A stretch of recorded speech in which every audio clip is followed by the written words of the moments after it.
May awa ang makapangyarihan sa mga taong ito na labis na nagdusa. Kasabay nito, sawa na siya sa mga taong ito na walang kamalayan. Dahil kinailangan niyang maghintay ng napakatagal para sa isang sagot mula sa sangkatauhan. Nais niyang hanapin ang iyong puso't espiritu. Upang dalhan ka ng tubig at pagkain at gisingin ka. Upang hindi ka na mauhaw at magutom. Kapag nakakaramdam ka ng pagkabagot at nagsisimulang madama ang mapanglaw na paghihirap ng mundong ito,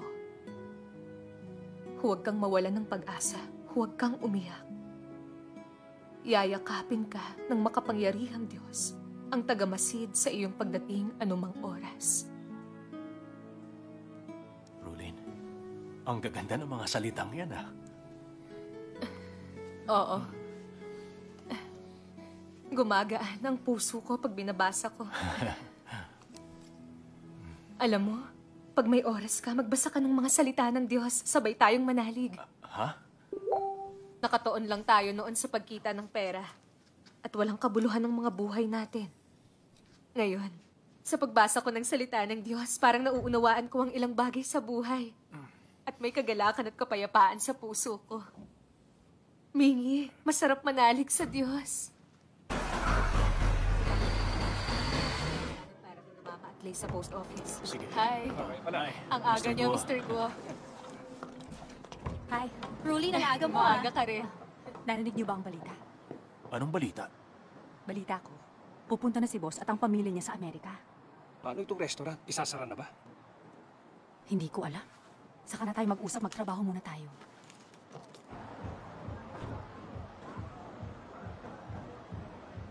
Hoy, Rolin. Bakit? Ibinibenta ng restaurant. At gusto ni Yongji na makasosyo tayo at bilhin yun. Magandang pagkakataon to. Tama. Alam ko naman ang lahat ng tungkol doon, Mingyu. Pero ngayon, nananalig na ako sa Diyos. Di madaling hanapin ang tamang landas ng buhay. Mas ligtas at kampante na ako ngayon. Ayoko na ng ganong pag-aalala at pagdurusa ulit. Sige, ganito.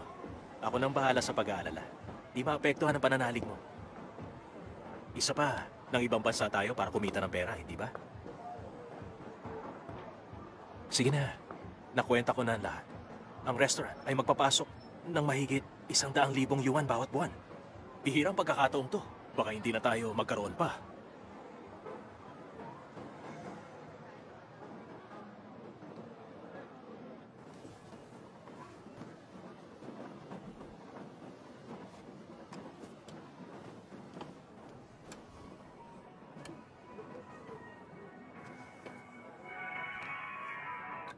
Hello, Yongji? Nakapag-desisyon ka na ba? Hindi lahat na nagpupunta rito sa Korea nagkakaroon ng ganitong pagkakataon. Huwag mong alalahanin ang pera. Sagot ko yung mas malaki. Magbigay ka lang ng kaya mo. Abala ako rito sa Busan. Pag binili natin ang restaurant, ikaw ang iiwan kong mamamahala. Sa restaurant, ilang taon lang, magkakakotse ka na, bahay, at lahat ng bagay na gustuhin mo. Maaari mo na rin dalhin dito ang mama mo at sila. O, sige na. Bye.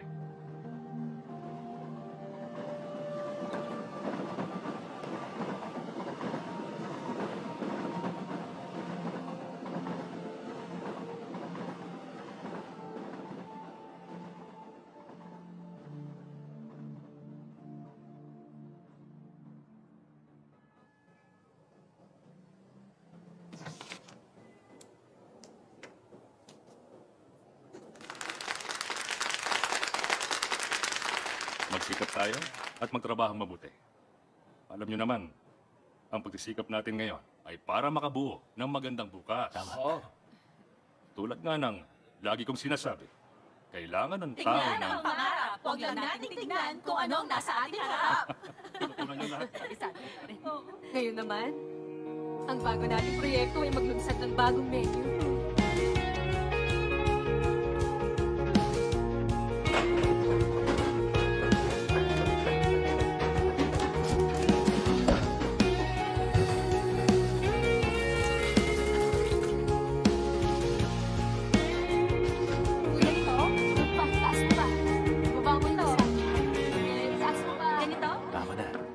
Pahinga ka muna. Hindi. Itaas mo pa. Okay. Magandang araw. Welcome po. Dito na lang kayo. Welcome po. Tuloy kayo. Excuse me. Sige lang po. Okay. Salamat. Salamat. Ingat po kayo. Welcome po. Salamat. Oh, sa table 5.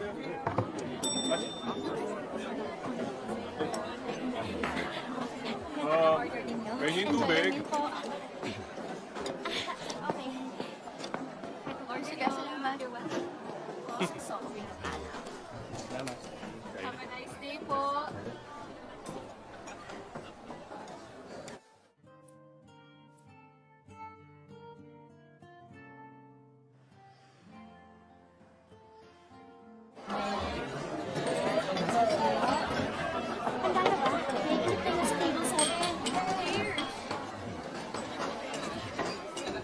Mrs. Ding. Mrs. Ding. Muli na tayo ng mga sangkap. Pagtawagan ko yung supplier. Ang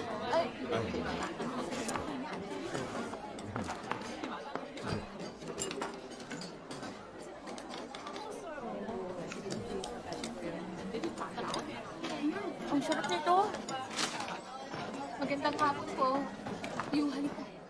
Ano po yun? May appointment ako ng 2:00 at huli na ako. Ikaw na muna sa kama. Bye. Hi. Salamat, nandito ka na. Sorry, nalita ko. Ayos lang. Busy sa trabaho? Oo, ang dami naming ginagawa. Etong kape niyo, ma'am. Salamat. Ingatan mong sarili mo. Kaya ko pa. Sorry, sasagutin ko muna. Sige lang. Hello? Bakit, Mr. Kim? Oo. Ngayon na?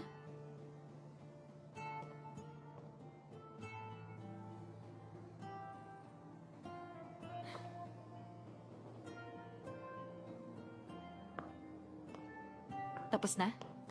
Sorry. Kailangan kong bumalik sa restaurant. Sa ibang araw na lang tayo magkita. Sige, sa ibang araw na lang. Maiwan na kita. Hinay-hinay ka lang. Mag-iingat ka. Oo. Sige ah.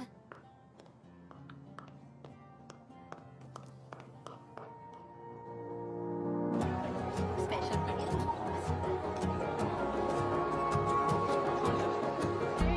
Kaya, Mr. Lee, magkakatiwala ko na sa iyo negosyo mo.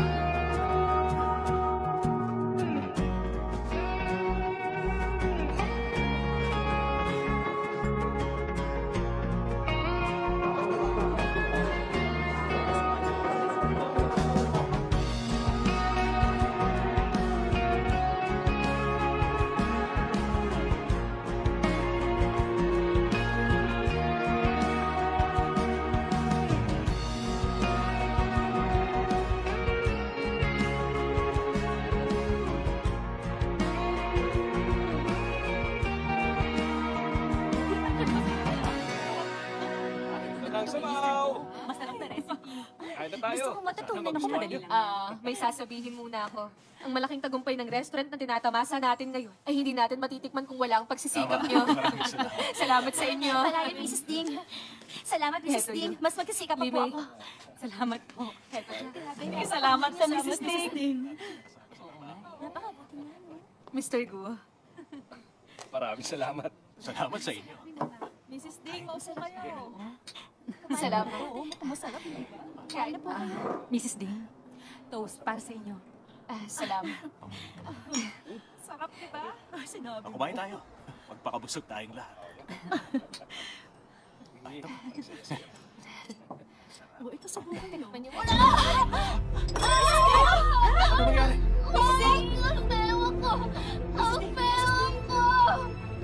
Dali, Mrs. Hospital. Tama. Bulat siya! Bilisan mo!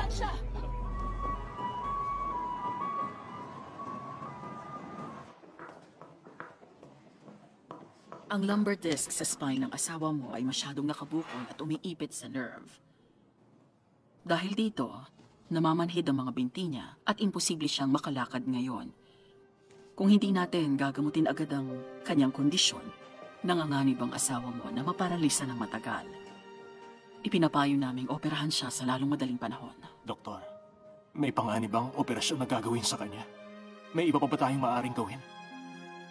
Pwede nating lagyan ng traksyon ang gulugod niya pansamantala. Pero kung hindi bubuti ang lagay niya,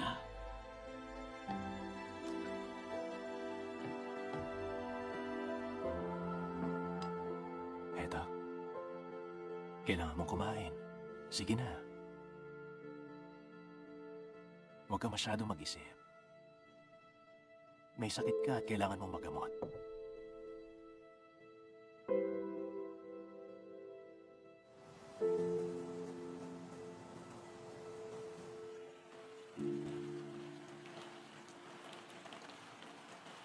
Napakabata ko pa. Bakit paralisado na ako at nakahiga na lang? Diyos ko, maawa ka sa akin.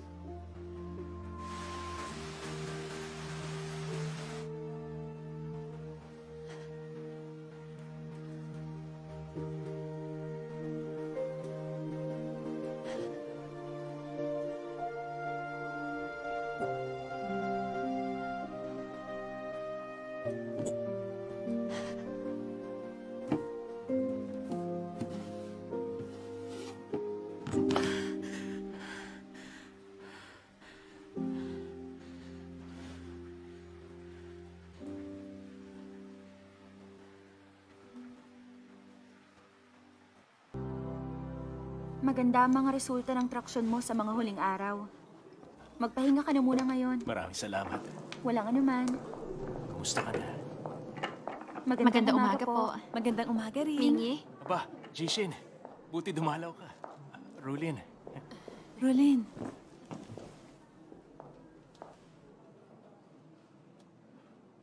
maayos ka na ba?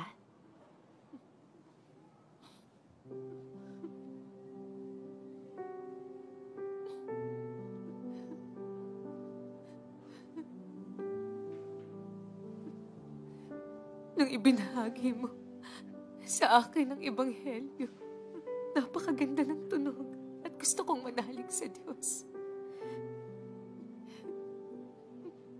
Pero dahil sa restaurant, nawalan ako ng oras makipagkita.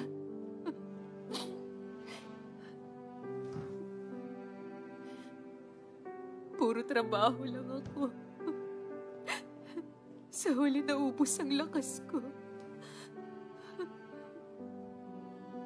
Habang nakahiga ako rito, binasa kong mabuti ang mga salita ng Diyos at inisip ang buhay ko. Natanto ko sa huli na kung hangad ng tao ay kayamanan, katayuan, at katanyagan, kahungkagan, kalungkutan ang natatagpuan nila.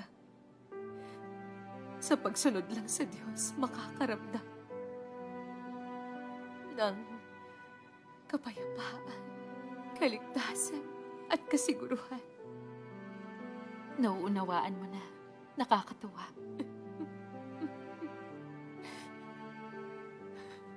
Dito sa ospital, marami akong nakitang pinahihirapan ng karamdaman. Yung nandito nung isang araw, namatay nung sumunod na araw. Napakaiksi talaga.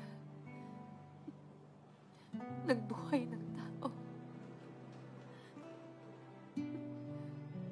Naisip ko, bakit nagkakasakit at namamatay ang tao? Bakit tayo nakakaramdam ng kahungkagan at kalungkutan? Gusto kong manalig sa Diyos. Pero bakit hindi ko matakasan ang tukso ng kayamanan?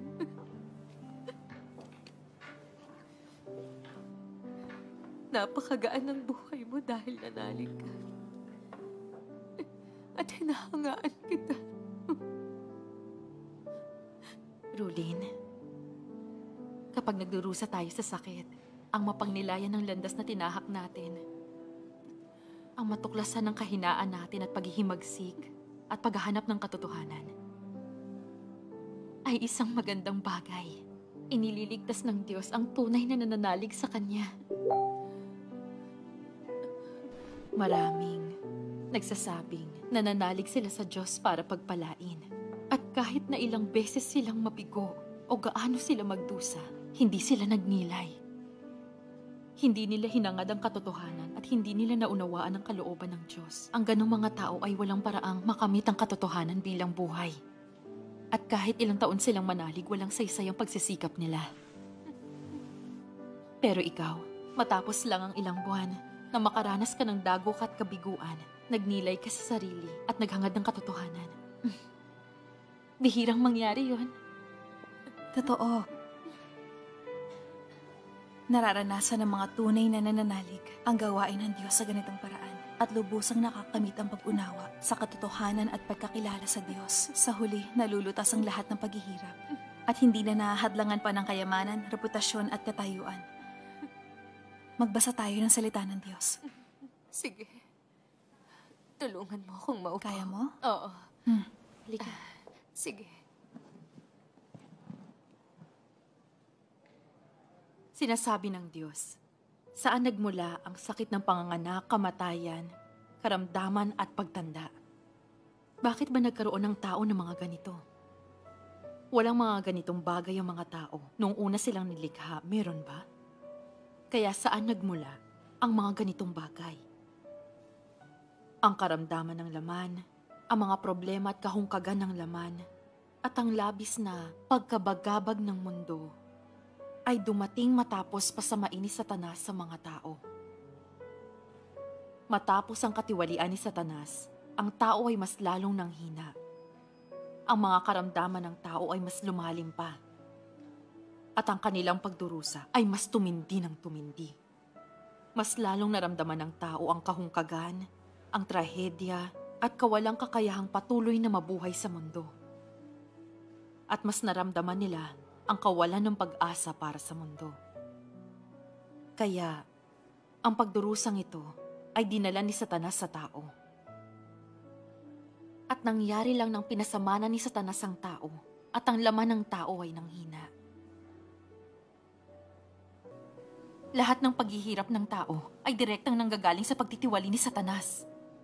Dahil ginawang masama ni Satanas ang sangkatauhan at nagtaksil tayo sa Diyos, nabuhay tayo sa kadiliman at kalungkutan. Sa libu-libong taon, ginamit ni Satanas sa mga hari ng mga diablo, mga kilalang tao, upang gumawa ng mga maling teorya para pasamain ang tao. Upo tayo. Ay, magandang manalig sa Diyos. Mapalad akong masundan ka sa pananalig mo sa Diyos. Nakakalungkot na hindi makita ng nakakarami ang kahangalan ng mga laso ni Satanas. Sa halip isinasabuhay pa rin nila. Akala nila pera ang lahat. At ang pagkakaroon ng pera ay kaligayahan. Pero ito ba talagang katotohanan? Sa tulong ng pera, matatakasan ba ng taong kahungkagan? Maliligtas bang tao sa sakuna? Matatakasan ba ng tao ang gapos ng masama nilang disposisyon? At madadala sila sa kaharian ng Diyos? Hindi. Maaaring baguhin ng pera ang material mong buhay at pagbutihin ang kasiyahan ng iyong laman. Pero pansamantala lang ang mga bagay na yun. At kung hindi mananalig sa Diyos, wala silang katotohanan. Kaya kapag dumating ang malaking sakuna, ay mamamatay lang din sila. Sa mga importanteng tanong sa kapalaran, hantungan at katapusan, dapat tayong manalig sa Diyos at tanggapin ang katotohanan upang masagot sila. Sabi ng Panginoon, anong pakinabang sa tao kung makamtan niya ang buong mundo at mawala ang kanyang kaluluwa? O anong ibibigay ng tao kapalit ng kanyang kaluluwa? Ang pagliligtas sa tao ay pagpapahayag ng katotohanan upang lutasin ang mga masama nilang disposisyon. Ipinahayag ng Diyos ang katotohanan upang makamit ito ng tao bilang buhay. Tanging sa pagkamit lang ng katotohanan natin makakamit ang buhay na walang hanggan. Kaya, ang katotohanan ang pinakamahalaga sa lahat. Pag nakamit ito ng tao, makakamit nila ang pagsang-ayon ng Diyos. Yun ang pinakamalaking pagpapala sa lahat. Ang lahat ng sinabi mo ay nakabuti sa akin. Sa mga nagdaang taon, nagdusa kami dahil naging makina kami ng pera. May kayamanan, pero hindi kami masaya. Ginugol ko ang maraming taon sa pagtatrabaho. Malapit na akong mag-40. Pero hindi ko pa alam kung paano talaga mabuhay. Kung hindi ako nananalig, di ba nabuhay ako ng walang kabuluhan? Tama. Maswerte tayo at dumating ang Diyos para iligtas tayo. Kung naririnig natin ang mga salita niya at nakakalapit tayo sa Kanya, ibig sabihin pinagpala tayo. Tama. At sa hinaharap, magbabago ako. Itataguyod ko ang Diyos at ang katotohanan. Tama. Naranasan ko rin na kung walang patnubay ng salita ng Diyos ang mga tao, mangangapa lamang sila sa dilim. Babangga sa mga pader at magdurusa. Pero hindi makikita ang tamang landas. Nauunawaan ko na sa wakas na hindi pera ang pinaka-importante sa buhay. Ang manalig sa Diyos, mailigtas, at makamit ang katotohanan ang pinaka-importanteng bagay. Salamat sa Diyos sa pagbalik niya sa akin sa kanyang tahanan. Natagpuan ko na kung saan nabibilang ang kaluluwa ko. Hindi na ako maglalagalag pa.